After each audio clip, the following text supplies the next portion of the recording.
The heavily armed DMZ separating North and South Korea has become a wildlife haven.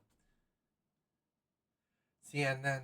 Between North and South Korea lies the demilitarized zone called the DMZ, one of the world's most heavily armed borders.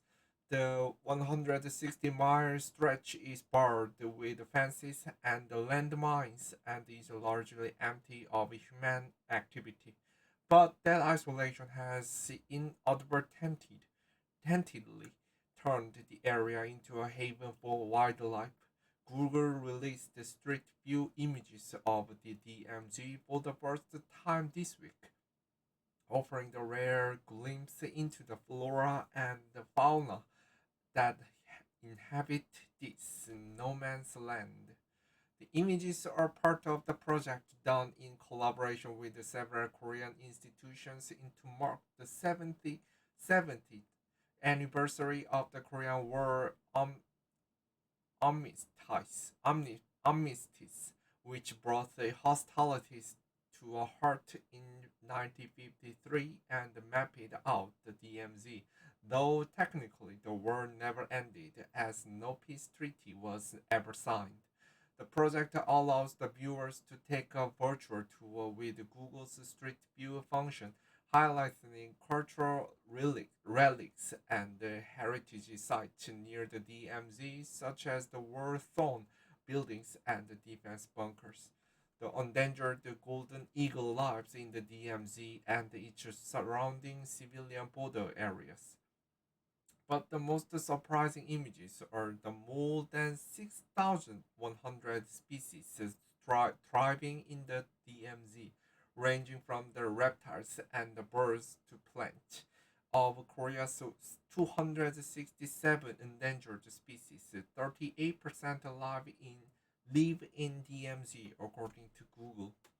After the Korean War, the DMZ had minimal human interference for over 70 years, and the damages nature recovered on its own, it said on its site. As a result, it built up a new ecosystem not seen around the cities and has become a sanctuary for wildlife.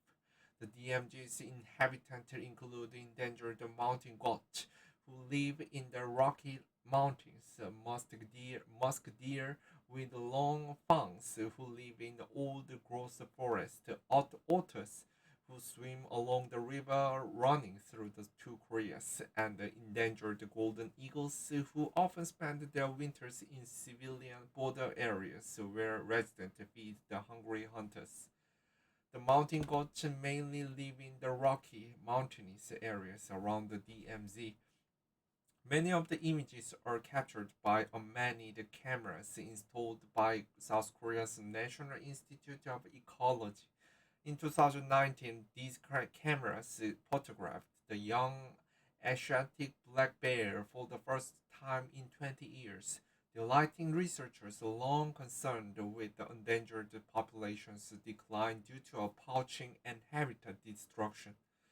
So Ho Lee Song Ho Lee, president of the DMZ Forum, a group that campaigns to protect the area's ecological and cultural heritage, told the CNN in 2019 that the DMZ had also become an oasis for migratory birds because of worsening conditions on either side of the border.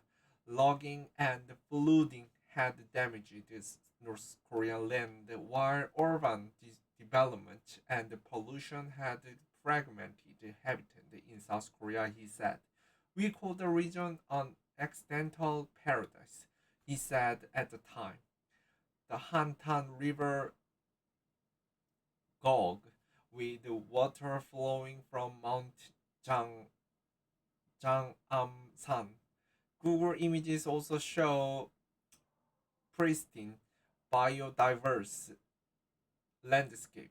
Users can use Street View to explore the Yonhap Moor, boasting wide grassy fields filled with wetland plants, or the Hantan River Gog with turquoise water snaking between high granite walls. Many voices in both the Korea's and the international environment organizations have been calling for the conversation of the DMZ for decades.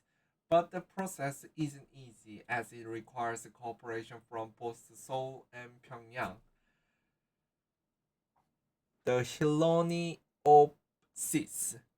to build flora fuse, a plant endemic endemic to South Korea, pictured in Yonhap in the DMZ. There has been some progress in recent years with the former South Korean President Moon Jae-in and the North Korean leader Kim Jong-un vowing 2018 to turn the DMZ into a peace zone. The following year, South Korea opened the first of the three peace trails for the limited number of visitors along the DMZ, bringing hikers past observatories and barbed wire fences. However, relations have deteriorated since then, with the tensions skyrocketing in 2022 as North Korea fired a record number of missiles and as a new South Korean president took office.